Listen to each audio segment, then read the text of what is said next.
Well, hello, writers. Welcome to episode number 179. It's a bonus mini episode with me, Rachael Herron. And today I'm going to be talking about a question I get a lot. And I've actually gotten it for some reason 3 times in the last week. So I don't know, maybe application season is upon us. But today I'm going to be talking about, should you get your MFA? Let's talk about it. What is an MFA? An MFA is a Master of Fine Arts, and you can get them in all of the fine arts, basically bookbinding and dancing, and I don't know if it, yeah, bookbinding would be a fine art, and fiction and poetry and creative nonfiction and whatever the heck else you want in fine arts. You can get a master's degree in it, which is awesome. I have a master's degree. I like having a master's degree because I am snotty and I like to say that I have one. I like to be able to have that. I always wanted a doctorate, and I've even looked into getting a doctorate, doing the next step. And every time I do, I back away and say, no, I actually don't want that. And there's no reason for me to have one except for cachet. That's the only reason. And for me, that's not a big enough reason. So let's break it down. Should you get a Master of Fine Arts in writing? I say, yes, you should get one if you want one. If you, and I'm not just saying that flippantly. If you want one, if it will make you feel better about yourself as a human being because of the cachet, or because, you always wanted a master's degree in something, you want to prove your mastery over something with little letters that can go after your name, that's a great reason. Um, that get one, go ahead. But I would also add this: and get one if you want one, and you can afford it without going into debt. I think that going into debt for a Master of Fine Arts is so stupid, and I did it, so I get to say it. It was so dumb. Almost, I spent like 17 years paying that off, I think. It was maybe 16 years paying that off. And some of you have heard me talk about this, but did forbearance a million times. I was living in the Bay Area as a dispatcher, not much money, no idea how money worked. So I was in a lot of debt in a lot of ways. So I kept pushing off paying back that debt. I had borrowed $40,000. Um, but then, I got the job and I start paying it back. I was paying $350 a month. I paid $26,000 of it back. So let's do the math. I borrowed 40,000. I paid them 26,000. When I logged in to see how much I owed 50,000. That is how much the interest had gotten me. It's just madness that after paying $26,000 of a $40,000 loan, I owed 50,000. I was so furious. There's a blog post about it. You can search it on my site. That then my wife and I spent the next year throwing every single dollar we had at it, and we paid it off in a year because I was so furious, and we ate beans, and I was working 2 jobs. And we had the privilege to be able to do that. I had the privilege to be able to work a good full-time 911 job, and I was making money writing. So paid that off. But I'm still angry about that.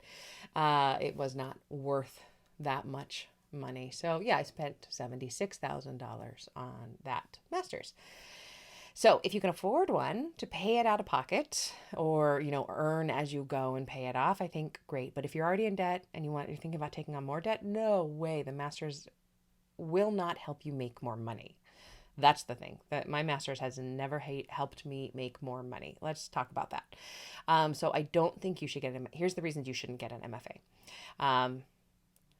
If you think you're going to learn what you think you need to know, don't get an MFA if you want to learn how to write. There are much better, much faster ways of learning how to write. I learned more, I say this all the time, but I learned more in my first 2 years with the Romance Writers of America, which is right now in hell. Don't join it. But it was what it was when I joined. I learned more in my first 2 years with them about the craft and business of writing than I did getting my master's. The thing is, when you enter a master's program, you are marrying their faculty and their students that join. And perhaps the faculty is going to be amazeballs. But maybe a couple of those teachers really aren't that great, and you're going to spend a lot of time learning from them. Whereas if you don't get an MFA and you learn from everyone, you can learn from everyone. The place I learned to do writing, the place I have learned best from is in being edited. By being edited, by my books being edited, that is where I learn. You do not have to get a New York contract to get your books edited. You can hire those editors on your own to make your books better and then attempt to attract an agent and be traditionally published or then self-published. But where you learn is by doing the work, by writing and then by being edited. That is how you learn to be a better writer. That's how you learn everything. So don't get an MFA just to learn how to write. You have a much bigger world to learn from. Don't get an MFA if you think it will get you published. It will not. Agents do not care if you have an MFA. Publishers do not care if you have an MFA. They want a highly commercial book that will make them a lot of money. That's what they're looking for. By and large, that is what they are looking for. Don't get an MFA if you think it'll get you a teaching career. The market is completely saturated with MFAs and PhD candidates. Those who are out there already can't get permanent teaching gigs. I do teach at Stanford and at Berkeley, and it was made a little bit easier for me to teach because of my MFA. It's just a checkbox they could check off. But the thing is, I could have taught there anyway because I have an established writing career. I have books out. Once you have books out, you can teach. Boom, there you go. Bob's your uncle. I did not know that Bob's your uncle was a New Zealand phrase. I've said it all my life because I'm a half New Zealander. And apparently you Americans don't say it. This is blowing my mind. You should say Bob's your uncle. You do something else, and Bob's your uncle. It's done. There you go. That's a writing tip. You just learned. You're not an MFA program. Okay, so don't get an MFA if you think it's going to teach you how to write. It won't. I mean, it will teach you a few things, but it won't teach you everything you need to know. Don't get it one if you think it'll get you published. Don't get one if you think it'll get you a teaching career. Just as important, don't get one if you think it'll make you write. You will be just as big a procrastinator in an MFA program as out of an MFA program. MFA programs do have the ability to make you write to a deadline. Your master's thesis will be due on a day, and it's going to be probably a book or a half a book or whatever their thing is, and you'll have to get it done by that day. But you could do that without paying them. My master's thesis was done. It was half a book. I never picked it up again. It is terrible. It is in the college library where I went. It is bound. I picked it up one day and I tried to read a few pages. It was just so agonizing. It was not good. So don't get it for that reason. If you think it'll make you write, your whole life cannot be in the ivory tower. Even if you give yourself 2 years in an MFA, you will come out and then just be back to normal life. So learning to write around a normal life is more important than getting an MFA. If you do decide, for whatever reason, you can afford it and you want to get an MFA, fantastic. What kind? It is worth thinking about whether you want to write a literary novel, which is a genre, it's just a genre, or a commercial novel, which can be broken down into the books that sell a lot more than literary novels. So mystery, romance, science fiction, upmarket, women's fiction, all of those. Because there are a few programs that particularly deal with commercial fiction, and the best ones that I know, let's see, Seton Hill is a fantastic program. They are in just outside of Pittsburgh, and they are wonderful. And my friend Nicole Peeler actually is the director of the program, and they teach you how to write a commercial book. Your ending thesis must be a finished novel that will sell commercially. They don't really talk about literary too much. Let me give you a few let me give you a couple more schools. USC also has a commercial fiction orientation. Apparently NC State, Temple, and Stone Coast are other commercial fiction MFA. I'm not familiar with those, but I would think about going, if you're getting an MFA, get one from a program that wants you to make some money from it eventually. But speaking of money, Depressingly, this was 2 years ago, and this didn't take a lot of self-publishing into consideration, but the Authors Guild did a large survey, which did include self-published authors, just not a lot of them. The median income for all published authors based on book-related activities fell from $3,900 to $3,100 per year. While full-time traditionally published authors earned $12,400 per year. That's the median. If you count all writing related activities, including teaching, whatever you're doing to make money that is writing related, as well as writing books, the median income was $20,000 a year.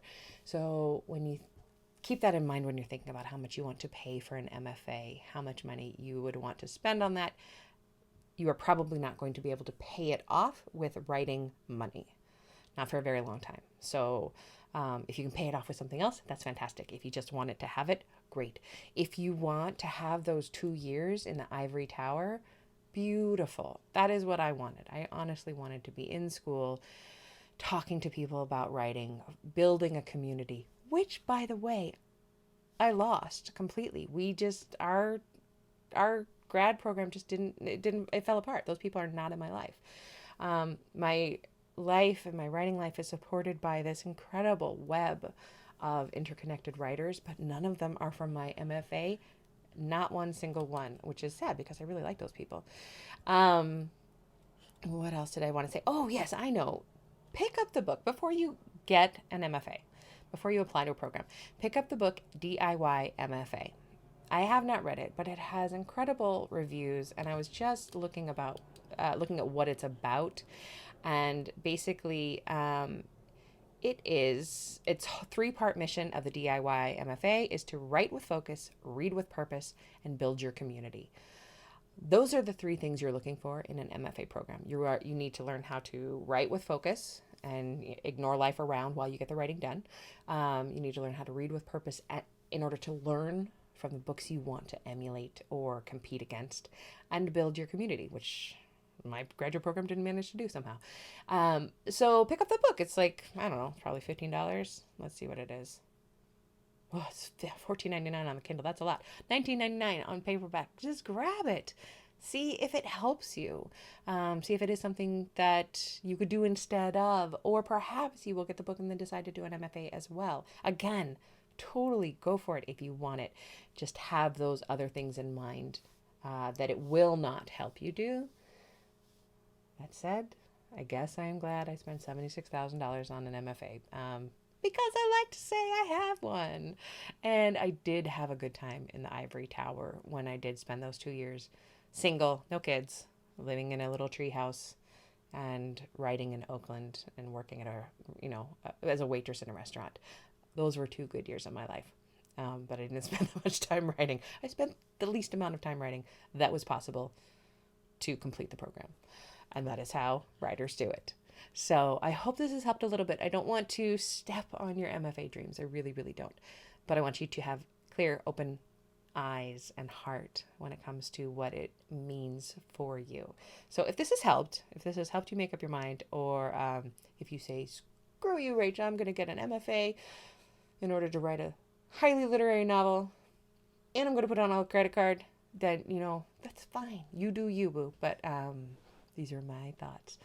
So yes, thank you for these questions. Thank you for listening. And I wish you very happy writing, no matter where or when or how you are doing it. And we'll talk soon, my friends.